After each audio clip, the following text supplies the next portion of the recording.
Por favor, uma salva de palmas para os nossos convidados. Sejam bem-vindos ao Talks.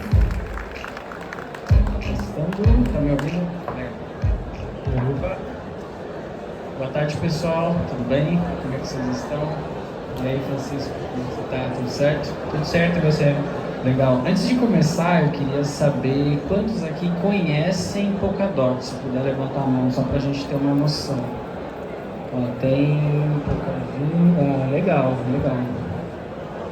Pouca gente.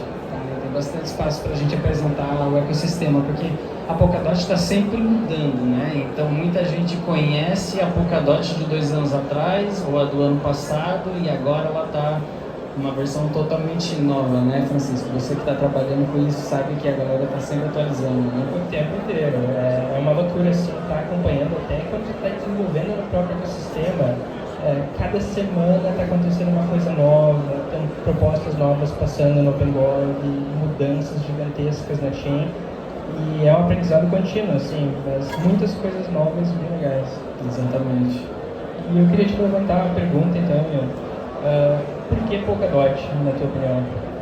Então, essa é uma pergunta que eu acho que muita gente se faz, né, e compara a Polkadot com outros ecossistemas, e a grande diferença está justamente nessa narrativa, que é a gente está construindo um computador descentralizado. Então, não é somente DeFi, né? A gente tem serviços de DeFi, Smart Contract, Stablecoin, liquidez, mas o produto final mesmo, que está sendo construído agora, se chama Polkadot Cloud, que é um concorrente à AWS, só que descentralizado. Então, o meu site pessoal está hospedado na Polkadot. As Cloud Functions, para quem é desenvolvedor sabe que é um serviço de back-end que fica rodando, também está hospedado na Polkadot. Então, do mesmo jeito que você consegue ir na AWS e alugar uma CPU ou 2 CPUs, etc., você consegue ir na Polkadot e alugar uma CPU usando os serviços da Fala. Você consegue usar storage, em vez de você usar um Google Drive para você hospedar suas coisas, você consegue usar um serviço de storage descentralizado.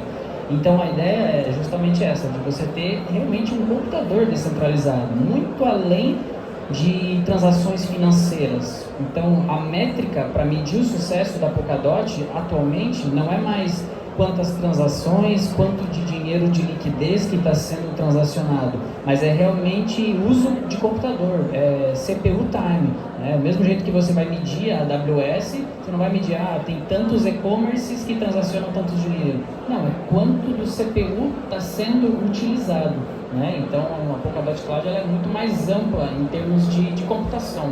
Eu acho que se você quer construir algo que utiliza de todas as camadas da descentralização, a Polkadot é o mais apropriado, porque ela é a mais robusta. Então, né, se você vai construir uma aplicação em cima da Ethereum, da Solana, você tem meio que um nicho que você está atacando, um nicho específico de DeFi, de finanças, e a Polkadot também atende esse nicho. Então, ela não está isolada, ela tem esses recursos, porém ela vai muito além, né?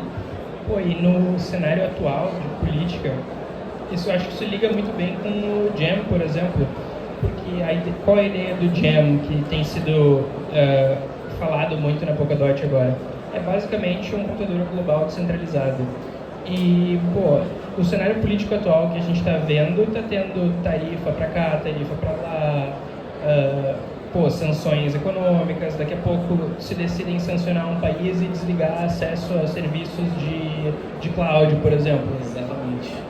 O Brasil, como um país que é um pouco maior, ainda tem uma condição financeira, ainda conseguiria pegar o próprio hardware, construir as próprias soluções, mas países menores ficariam totalmente censurados nesse sentido. Exatamente.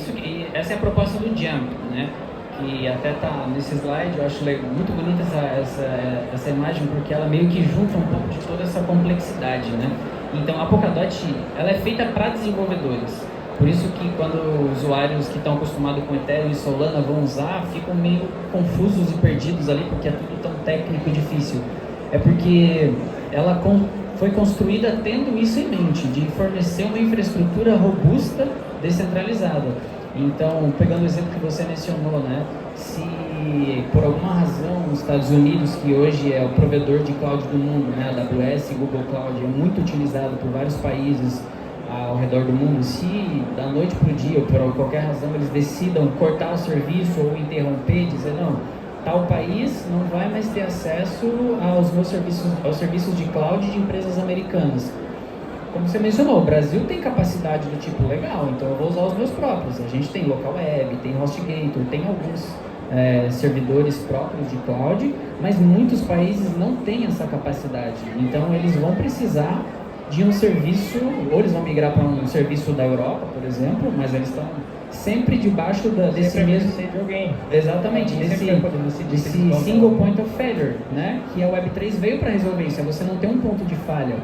Só que em algum momento da trajetória, a galera se empolgou com a ideia de token e moeda e ficou nesse problema. E tudo bem, tem um problema, todo mundo que está aqui conhece o problema e a solução dos tokens, etc. Mas não para aí, tem mais coisa. E como é que fica a questão de hospedagem, né? Hoje, a Ethereum ela é um computador descentralizado que tem somente storage. Ela só escreve e lê. E como começou a escrever e ler muito, vai ficar caro. Então, se um país é desligado da rede e vai tentar migrar os seus serviços, então eu vou para um lugar onde ninguém possa me tirar do parquinho, onde não tem alguém controlando o jogo. Esse país não vai ter uma infraestrutura tão robusta quanto a Polkadot para hospedar os seus serviços, que realmente ela é, de longe, a que tem mais robustez para aguentar a demanda aqui. Imagina os serviços públicos de um país todo, não somente os serviços públicos, mas os privados. É muita computação que exige e nós já sabemos que a Ethereum não consegue lidar com toda essa demanda, né? E aí que entra o Gem, que é justamente é um kernel, né? Para quem é desenvolvedor conhece um pouco mais, que é um kernel que é basicamente como se fosse o coração. É um software abstrato, né, que você consegue escrever outros softwares por cima. E o Gem traz essa camada de abstração ampla, onde o principal teste que a galera está rodando agora é o Doom, que está colocando um jogo para rodar, né? Sim, e dá para jogar o jogo como se fosse qualquer computador. Porque a grande sacada do Gem é justamente tu não precisar escrever o teu software por Gem. Tu vai escrever o teu software para qualquer computador, tu só precisa implementar algumas APIs essenciais que são requerimentos para o Gem, e o teu software que está rodando no Google Cloud, que está rodando na Azure, que está rodando na AWS, ele vai poder rodar do mesmo jeito dentro do Gem, só implementando umas APIs extra nativo, e a diferença de performance é mínima. Exatamente, então ele é um kernel, né, que embaixo dele está tendo um monte de criptografia pesada ali, mandando um pedaço para cada validador espalhado pelo mundo, tem toda uma estrutura complexa e para criar essa infraestrutura descentralizada, né? Porém, a Polkadot não está isolada, né? Então, se a gente for falar de DeFi, finanças, etc., a gente entra muito no que você está trabalhando atualmente, né? Que é a parte do Asset Hub. Então, até agora a gente estava aqui falando de Polkadot Cloud. E temos também o Polkadot Hub, que é a ponte com o mundo DeFi conhecido, é onde está a liquidez, onde estão todos os ativos, staking e esses outros recursos de DeFi, né? E é legal também mencionar que agora, eu tinha falado antes, por exemplo, que a Polkadot foi construída pensando em desenvolvedores, construída pensando em prover infraestrutura e ter um espaço onde a tecnologia está no maior pico possível. Só que recentemente tem tido também um maior cuidado com melhorar a experiência dos usuários. Então, por exemplo, agora a gente tem a unificação de todos os endereços. Que a ideia é que tu tenha a tua wallet da Polkadot e o teu endereço vai ser o mesmo, independente da chain que tu estiver usando. E daí isso acaba ligando muito bem com o Asset Hub, que tu vai poder ter as fees sendo pagas com qualquer asset, tu não necessariamente vai depender só de ter DOT para poder interagir com o ecossistema inteiro da Polkadot. Você pode pagar em todas as taxas. Então, e Ethereum? Quem aqui está acostumado a utilizar o sistema da Ethereum? Um pouco mesma coisa, né? Tá bem parecido a galera que interagiu com o Ethereum, Polkadot. O ecossistema da Ethereum, ele foi até chegando nos dias de agora, ele está vivendo um problema de escalabilidade. Foi aí que eles surgiram com a solução de separar, né? Vamos separar e deixar um pouco da demanda nessa chain, um pouco nessa outra, onde tem essas segundas camadas. Porém, como ela não foi feita para ser assim, ela teve que improvisar no meio do caminho. Então, esses serviços, essas Layer 2, elas não, by design, elas não conversam umas com as outras. Elas são cegas e surdas. elas têm que meio que usar bridges, um monte de outros recursos. E como a Polkadot, desde o começo, né, já nasceu com esse propósito, acho que até um pedaço de contexto importante é que o Gavin Wood, que foi o criador da Ethereum no começo de 2015 ali, eles codaram, né, lançou em 2015, ele já viu essa série de problemas que iria acontecer e aí ele saiu e começou a desenvolver a Polkadot, começando com uma estrutura que já não fosse passar por esses problemas. Então, enquanto a Ethereum, no meio do caminho, está tentando migrar para essa arquitetura onde tem uma separação de responsabilidades, a Polkadot já começou assim. Então, todos os seus roll-ups, né, as suas segundas camadas, elas já conversam entre si, elas têm a capacidade de conversar entre si usando o XCM, que é uma coisa que você já trabalhou muito, né? Sim, o XCM ele te permite fazer com que todas as chains todas as parachains, todas as L1s, L2s, tudo tu consegue conectar entre elas com uma linguagem de comunicação própria, e isso te permite ter uma facilidade para transferir assets de um lugar para o outro sem necessidade de bridges, né? Você vai fazer uma transferência e a transferência tu sabe que ela é válida por causa do consenso do relay. Então o XCM te permite fazer muita coisa com isso. E principalmente agora com as novas mudanças do Asset Hub, que a gente vai conseguir estar rodando contratos de Solidity com melhor performance que o próprio Ethereum e EVM, e esses contratos vão conseguir se comunicar não só com todas as chains da Polkadot usando XCM, mas com outras chains, EVM e qualquer outra coisa que consiga rodar os contratos. Exatamente. Eu acho que se a gente fosse pensar num exemplo, hoje na Ethereum, se você tem os seus smart contracts funcionando lá, e você quer fazer esse smart contract conversar com um serviço seu de back-end que está conectado com uma API, conectado ao mundo real, etc. Tem como fazer essas coisas, mas é uma série de gambiarras que você tem que ir conectando no serviço, e no final das contas você está construindo uma estrutura que às vezes tem uma pessoa, um validador, um ponto que falha. Se ele quebrar, o dado já não vai para dentro da chain.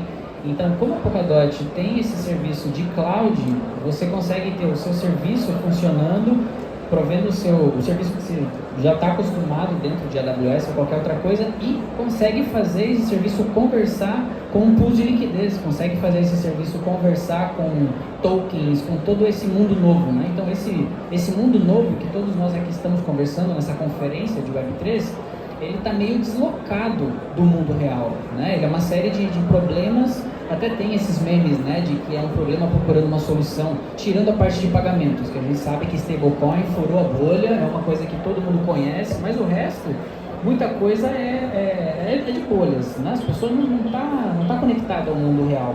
Então você tem as aplicações do mundo real, aplicativos que estamos acostumados a usar nos nossos celulares, e temos o Web3, uma camada de tokenização que tenta conectar essas duas coisas, e na infraestrutura, no final das contas, ele acaba ficando centralizado. E a Polkadot já criou uma infraestrutura onde tudo isso, ela é tão genérica, que tudo que vem em cima pode conversar, pode estar conectado, elas estão dentro da mesma infraestrutura, né? Então, se você tem um serviço que hoje funciona na Ethereum, com Solidity, etc., você consegue colocar os seus contratos para funcionar dentro do Asset Hub, que vai ter acesso a liquidez, a pools, staking, tudo que você já conhece do mundo Ethereum, mas além disso você tem outros recursos que você pode ir muito além, né? Que na Ethereum às vezes você não consegue ir além, porque o mundo ela está deslocada do mundo real, né? Você pensa, eu interagi com muitos desenvolvedores, a gente sabe que agora, mas vai ser difícil fazer isso, porque tem uma série de seguranças, de questões de seguranças envolvidas quando você quer fazer a rede conversar com o mundo real, né, que aí tem bridges, etc., uma série de serviços, e que na Polkadot, by design, as coisas já estão integradas usando o XCM, elas conseguem conversar, né, elas têm uma interface. E sem falar que, agora tu mencionou aqui, by design e bridges, isso é uma coisa que foi pensado na Polkadot desde o início. Então, parte do sistema de consenso, ele é pensado em prover provas para que seja possível fazer em bridges de uma forma muito melhor. Então, por exemplo, agora no ecossistema tem um projeto muito legal que é a Hyperbridge. O nome Hyperbridge é só para ser uma bridge hiper eficiente. Né?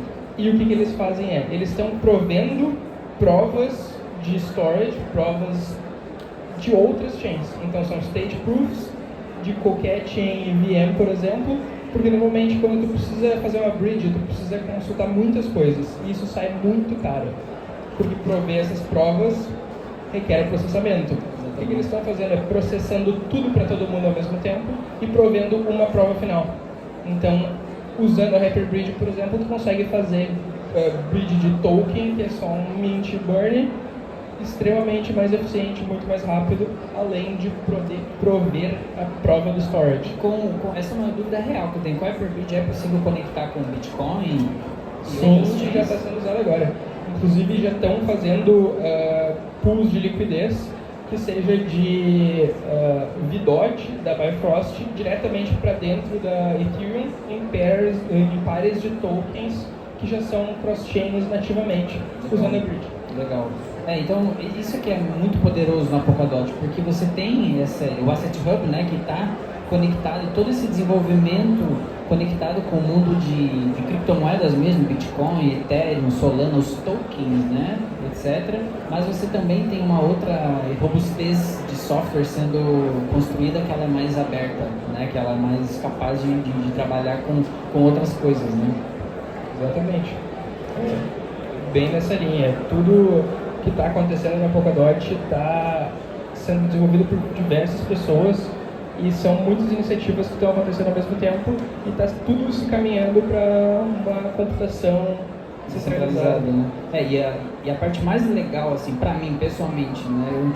Eu trabalhei 4 anos com Ethereum e aí no ano passado que eu entrei de cabeça em Polkadot, foi o que me conectou, é o OpenGov. Então, tudo que acontece na Polkadot, absolutamente tudo, passa pelo OpenGov. Né? Então, a Ethereum, outras blockchains, quando elas têm um problema ou tem uma atualização para acontecer, isso tudo é software. Software tem que ser atualizado, ele está sempre sendo renovado e etc. No caso da Ethereum, que é o mais conhecido, quando um software precisa ser atualizado, a galera precisa se coordenar off-chain. Né? Então tem fóruns, tem a Ethereum Foundation ali por trás coordenando, que pega o código e manda para todo mundo, a galera se conecta, então tudo tem muito off-chain acontecendo e muita coordenação, cria forks, né? Porque parte da rede atualizou, parte da rede não atualizou. Na Polkadot, esses problemas já foram pensados antecipadamente e tudo acontece através do OpenGov e ela se auto-atualiza, né? Então essas novas features, essas novas funcionalidades, tudo que nasce vai para o painel de governança, a galera vota e é implementado e todo mundo que está conectado na rede recebe aquela atualização e é replicado para todo mundo. Então, absolutamente tudo que a gente discutiu aqui hoje foi discutido de forma pública. Se vocês entrarem e procurarem os fóruns, vocês vão ver as discussões de quem queria que a Polkadot Cloud fosse criado e quem não queria que ela fosse totalmente, não, DeFi, não vamos desfocar. Então todas essas discussões acontecem, inclusive a gente discute lá dentro, tenta dar cabeçada, tentar emitir as nossas opiniões e votar. Então absolutamente tudo acontece através de votação, né? E acho que é por isso que é caótico, né? Um pouco caótico, porque é isso, é um monte de pessoas tentando se coordenar e implementar e votar. Né? Sim, e é tudo totalmente on-chain, desde criar a proposta, tu escolhe qual é o conteúdo da proposta, tu escolhe o código que a proposta, quando for aceita, vai executar. E é tudo totalmente centralizado, não existe nenhuma entidade ou nenhuma pessoa que tenha controle para fazer alguma coisa dentro da Polkadot. Isso é totalmente aberto para qualquer um, tu pode pegar teu computador, ir lá e abrir uma proposta dizendo que tu vai destruir a chain. Exatamente. Só que ninguém vai votar, né? Obviamente. Mas é todo se mais de 50% das pessoas votarem, a chain vai ser desligada, porque é impossível. Se for da escolha de todo mundo, tudo pode acontecer. Essa é a grande beleza da chain. Acho que é onde está a grande diferença também, né? Porque vocês que estão aqui hoje, se vocês, nossa, legal, quero usar Polkadot. Geralmente você está numa outra chain, você vai com o time de desenvolvimento de negócio, você tem um canal, você tem um CEO com quem conversar e explicar o seu negócio. Na Polkadot não tem, é uma grande comunidade. Então você vai ter que ir para o fórum, postar a sua ideia, falar o que você quer fazer e aí alguém vai te apontar. No Brasil tem o Gustavo, tem o pessoal que é responsável pelos negócios aqui do Brasil. E aí tem as outras pessoas de outros países, então é tudo realmente descentralizado de forma comunitária, né? Então, se eu puder resumir aqui, está acabando o nosso tempo, a Polkadot é a que quis, desde o começo, fazer um computador descentralizado e não se perdeu no caminho. Continuou tentando fazer um computador descentralizado e estamos lá, né? É isso aí. É o maior exemplo de governança descentralizada do mundo, não tem nada que chegue perto. Um grande experimento social, né? Vi que acabou o nosso tempo, a gente não vai se estender aqui, queria agradecer vocês.